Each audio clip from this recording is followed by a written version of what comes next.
নমস্কার বন্ধুরা, আজকের আমি চলে এসেছি সম্পূর্ণ একটা নিরামিষ রেসিপি নিয়ে, সজনা ডাঁটা দিয়ে মুগের ডাল। চলুন সময় নষ্ট না করে আমার রেসিপিটা শুরু করি। প্রথমে মুগ ডালটা শুকনো খোলায় ভেজে নেব। যত সময় না ভাজার একটা গন্ধ আসছে ডালে, তত সময় ভাজবো।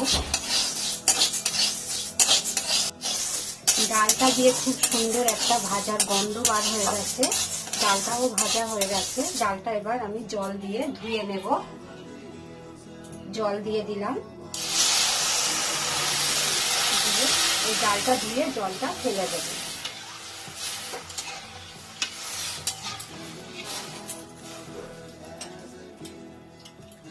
ডালটা ধুয়ে নিয়েছি, ডেকচিতে গরম জল বসিয়ে দিয়েছি। ডালটা এই জলের মধ্যে দিয়ে দেব।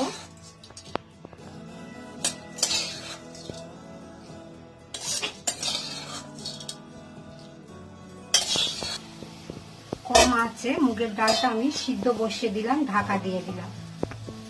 ডালটা যতক্ষণ না সিদ্ধ হচ্ছে, আমি সজনে ডাঁটাটা তেলে কষে নেব। 1 টেবিল চামচ তেল দিয়ে দিয়েছি, সর্ষের তেল। কাঁচা পাকা লঙ্কা দিয়ে দিলাম, দিয়ে সজনে ডাঁটাগুলো দিয়ে দেবো তেলের মধ্যে।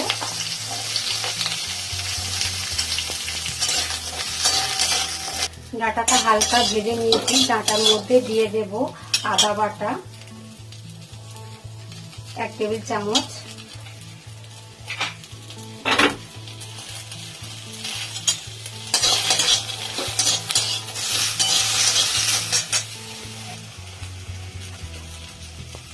হলুদ গুঁড়ো 1/2 টেবিল চামচ।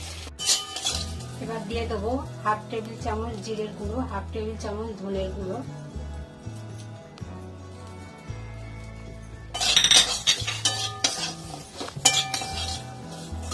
জল দিয়ে দেব।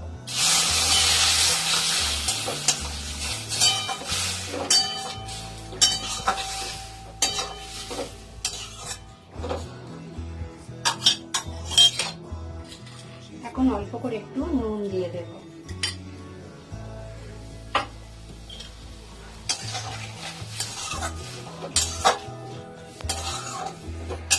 ডাঁটাটা একটু ভালো করে কষে নেবো মশলার সঙ্গে।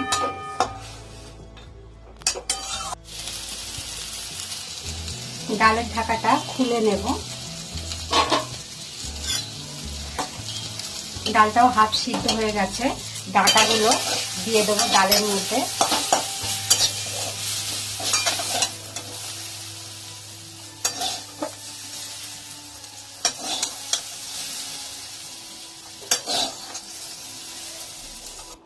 সজনা ডাঁটা আর ডাল একসঙ্গে কিছু সময় সিদ্ধ হতে দিলাম।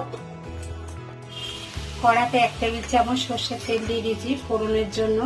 5 ফোড়ন, 2 তেজপাতা।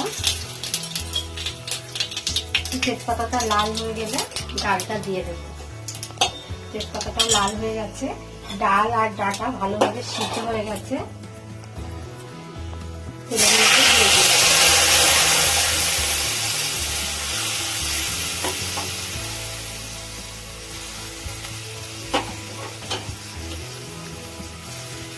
অল্প করে নুন দিয়ে দেব। তখন আমি ডাঁটার মধ্যে নুন দিয়েছিলাম অল্প করে, এখন আমি অল্প করে নুন দিয়ে দিলাম।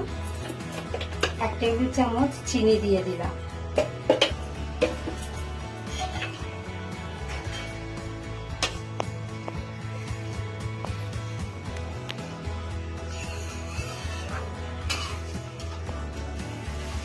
সজনা ডাঁটা দিয়ে নিরামিষ মুগের ডালটা হয়ে গেছে। আমি এবার গ্যাসটা অফ করে দিয়ে নামিয়ে নেব। ডালের একটা নতুন ধরনের রেসিপি বানিয়ে নিলাম, কেমন হলো কমেন্ট করে জানাবেন।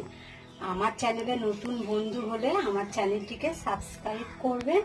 আমি নতুন রেসিপি শেয়ার করব। রেসিপিটা দেখার জন্য ধন্যবাদ।